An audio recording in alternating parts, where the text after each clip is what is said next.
We have found a new solution a new treatment namanya hydrotoxin. Jadi hydrotoxin ini dok dia kombinasi dari hyaluronic acid atau kayak skin booster sejenis itu ya molekul, and then dia kombinasi dengan neurotoxin. Jadi fungsinya itu apa? Dia kalau scar itu kan dia keras ya, kayak dokter Kevin jelaskan tadi, ada yang narik di belakangnya tuh, ada yang nahan terus. Si neurotoxin ini berfungsi untuk merilis si yang narik ini tadi, otot-otot narik ini tadi, supaya dia lebih smooth. Acne scar ini topik yang sangat hangat, dan biasanya tuh kalau di YouTube saya di komen-komennya, dok bahas lagi dong tentang acne scar. Jadi hari ini saya bersama dengan Dr. Devina, kita akan membahas tentang acne scar, kita kupas tuntas, ya, very in-depth discussion. Acne scar discussion ini akan saya bagi menjadi dua. Satu itu adalah penanganan acne scars dengan metode injectables yang ada. Lalu nanti di part kedua kita akan bahas tentang laser and energy device management untuk acne scars. Kalau pasien datang dengan acne scars, itu apa aja yang kita kerjakan biasanya dari segi injectable? Dari segi injectable yang paling umum yang biasa pasien udah tahu itu biasanya PRP dok. Jadi yang ambil darah sendiri, and then kita proses, kita ambil growth factornya, lalu kita suntikan di bawah scarsnya. Jadi di site of subcision kita buang semua scar, bawahnya jaringan parut yang nempel, terus kita suntikin PRP-nya. Itu yang paling common. Banyak juga pasien yang nanya dan komen suka begini nih, saya udah kerjain subsisi, tapi kok hasilnya masih kurang maksimal. Itu kenapa dok? Jadi tergantung, jadi semua orang gampang bilang subsisi, tapi yang menentukan tuh sebenarnya tekniknya bagaimana. Idealnya kita menggunakan teknik yang cross hatching dok, jadi dia saling kayak menganyam. Jadi kita putuskan tuh nggak cuma dari satu faktor atau satu sisi, jadi kita dari berbagai semacam session. Jadi kayak dianyam gitu betul, ya? Jadi kayak dianyam supaya lepas semuanya. Idealnya subsisi itu kita menggunakan no-core needle atau kadang kita pakai kanula atau juga jarum yang ukurannya besar, yaitu kurang lebih 18-22 gauge ukurannya, karena scar itu keras. Kalau kita pakai jarum yang kecil, diameternya yang tipis, itu yang ada malah jarumnya yang bengkok.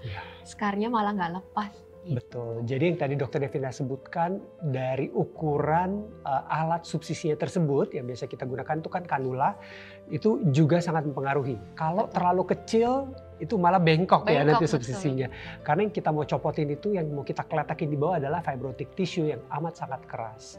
Nah subsisi ini amat sangat penting karena itu ibaratnya orang kalau mau disuruh lari, saya selalu katakan ini kulit mau disuruh ngangkat gitu ya, mau disuruh naik, tapi masih ditahan di belakang. Betul. Ya kan kalau orang mau disuruh lari masih ada yang narik, ya nggak bisa lari gitu loh. Jadi kalau kita mau ngerjain apapun di kulit, kalau tanpa subsisi, acne scars, it's not going to be effective.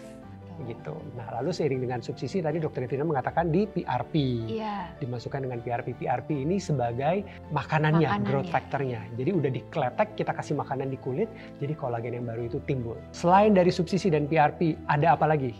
The latest itu pas tahun 2019 itu yang lagi booming salmon DNA. Nah, itu dia juga booming.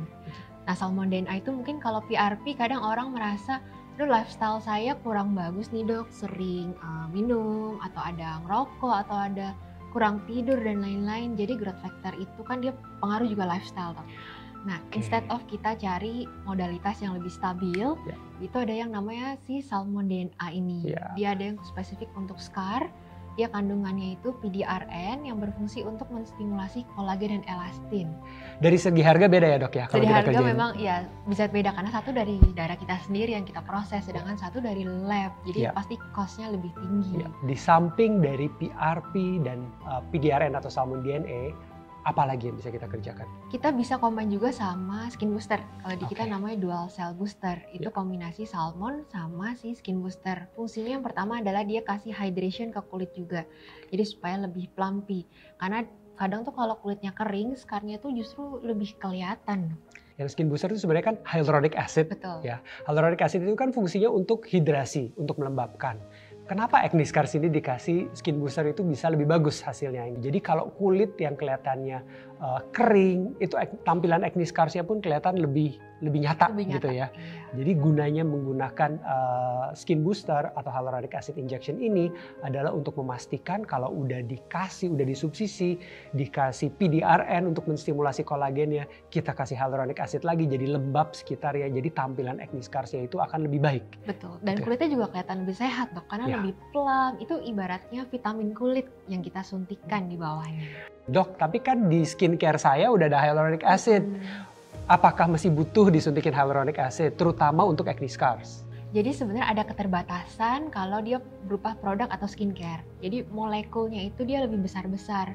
Which is dia nggak bisa masuk sampai ke dalam kulit banget, dok, apalagi ke dalam scars. Sekalipun mereka mengatakan ini produk memiliki low molecular weight hyaluronic acid, tetap nggak bisa masuk ke dalam kulit. Terus kalau kita pakai injectable itu lebih spesifik, langsung targeted. Jadi area mana yang mau kita boost, area mana yang mau kita perbanyak kolagen elastin itu lebih kelihatan. Kita nggak bilang cuma butuh treatment tanpa skincare, enggak. Yang paling bagus itu adalah kombinasi tetap. Karena dengan dikombinasi itu treatment cuma sebulan sekali biasakan ya. Hari-harinya kita bantu maintain dengan menggunakan skincare juga yang tepat yang akan diprescribe oleh dokter kalian masing-masing. Skincare yang bagus buat acne scars, pas kita lagi ngomongin tentang skincare juga, itu apa aja sih Dokter Devina? Jadi ada kandungan yang, kalau untuk skincare home care biasa ada yang mild exfoliating, kayak AHA, lactic acid, atau BHA, serta retinoic acid.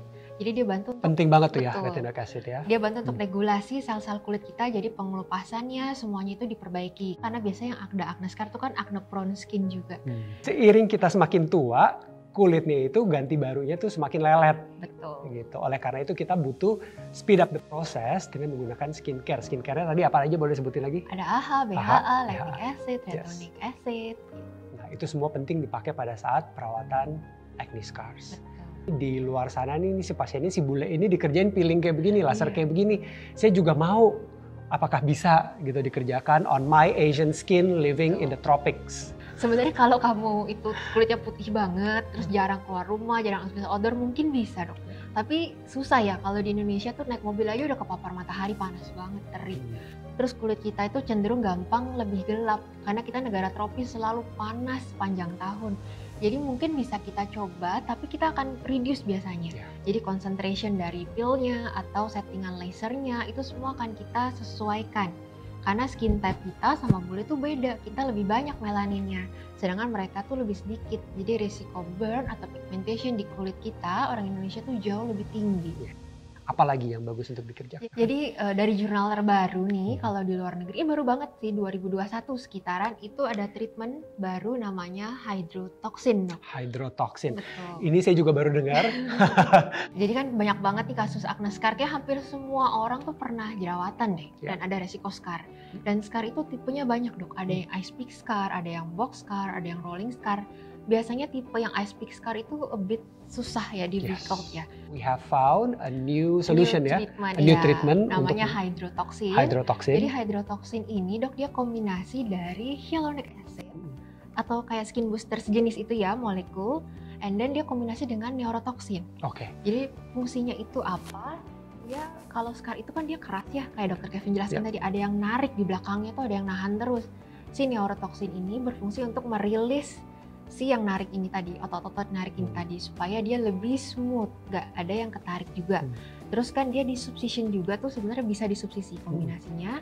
Terus ditambahkan si hyaluronic acid tadi, fungsinya untuk memboost kadar kolagen di bawah kulit. Jadi dia attract water juga, induce kolagen sama elastin. Jadi kulitnya tuh lebih plump, lebih kenyal, dan lebih keangkat acne scars-nya.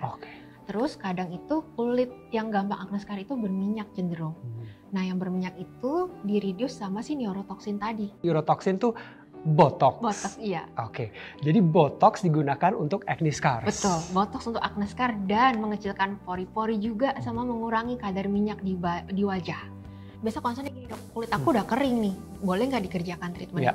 Boleh, karena ada kombinasi si skin boosternya itu dok. Jadi dia menghydrate kulitnya, mengecilkan pori-porinya juga. Jadi hidrasi yang dapat dari skin booster, lalu neurotoksinnya ini, si botoxnya ini bekerja dengan cara merilekskan otot dan mengurangi minyak, ya aktivitas kelenjar minyak di kulit. Apa bedanya mengerjakan ini dengan botox yang biasa kita ketahui untuk hilangin kerutan dan sebagainya? What's the difference? Jadi kita pakai dosis botox itu very low, terus kita pakai special mesin untuk deliver. Jadi nggak dianjurkan untuk manually inject kalau yang teknologi ini.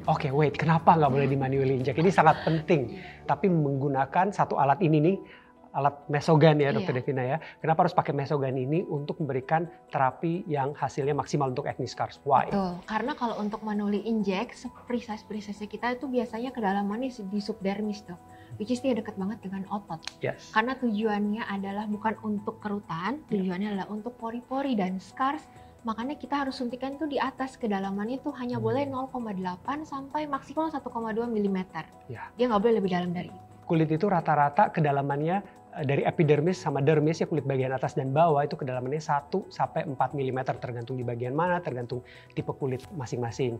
Nah, kalau kita suntikan di bawah kedalaman yang 4 ini nyampe di bawah, nyampe yang otot, yang terjadi malah bisa kaku senyumnya atau miring. Iya. Jadi intinya nggak sesuai dengan target ya. Karena targetnya kita kan tuh maunya di kulit, sini. iya, di atas. Ya. Jadi untuk memastikan yang kita deliver itu obatnya benar-benar masuk ke sini, di mana kelayanannya itu berada di sini. Kalau untuk acne scars ya, in this level. Kita memastikan obat-obatannya semua masuk di sini, bukannya di sini, dengan menggunakan si Mesogan tadi. Terus jangan khawatir sakit karena dia itu cepat banget dok injectionnya. Dia mesinnya tuh khusus, jadi menggunakan jarum 31 gauge, itu kecil jarumnya. Kecil sekali. Dan sekali inject itu dia langsung menggunakan 5 needle. Ya. Tapi di dalam mixture khusus yang kita racik ini ada anestesinya. Jadi otomatis tuh kita punya muka udah di anestesi krim dulu, terus obatnya itu nggak sakit karena ada anestesinya juga, terus cepet treatmentnya. Dan dia disuntikan ke satu wajah. Satu wajah, jadi dia yang ada acne scars, yang nggak ada acne scars juga dikerjakan. Jadi protokolnya itu dia akan suntikan injek satu wajah, tujuannya apa? Karena dia nggak cuma untuk si scars, dia adalah untuk healthy skin secara keseluruhan. Untuk fine wrinkles juga, untuk kasih kulit kita lebih glow, lebih kenyal, lebih plumpy. Karena dia ada extra boostnya tadi. Terus di second layer dan third layer sisa mixture-nya itu kita baru konsentrasikan ke acne scars-nya. Nah, berapa sering treatment ini harus dilakukan? Frekuensinya itu berapa sering? Dan apakah hasilnya bertahan lama, permanen atau semi permanen? Sebenarnya sih dia hasilnya permanen karena dia kan stimulasi terus secara simultan. Jadi biasanya itu untuk botoxnya ini kan sebenarnya kita tahu kalau botox umumnya 4-6 bulan. Karena kita reduce concentrate-nya, itu dia bisa lebih cepat sebenarnya. Cuman kita bisa ulangnya itu bisa 2-3 kali dengan jarak 2-3 bulan. Berapa kali frekuensinya tergantung kondisi kulitnya.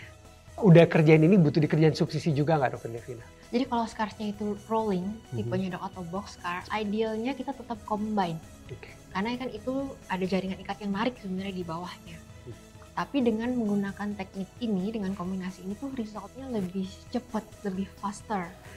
Dan gak cuma di scarsnya doang, jadi satu muka tuh benar-benar lebih kelihatan, lebih kencang, lebih plumpy, kerutan, fine wrinkles-nya juga lebih hilang. Jadi benefitnya tuh banyak, gak cuma satu. Jadi selama ini kita kerjain itu kan pakai peeling TCA yang tadi Dr. Devina katakan. Jadi dalam ice pick scars itu kita tumpahin dengan cairan TCA dengan harapan tembok-temboknya ini akan naik, dibuat jaringan yang baru. Nah, sekarang ada opsi lain untuk ice pick scars.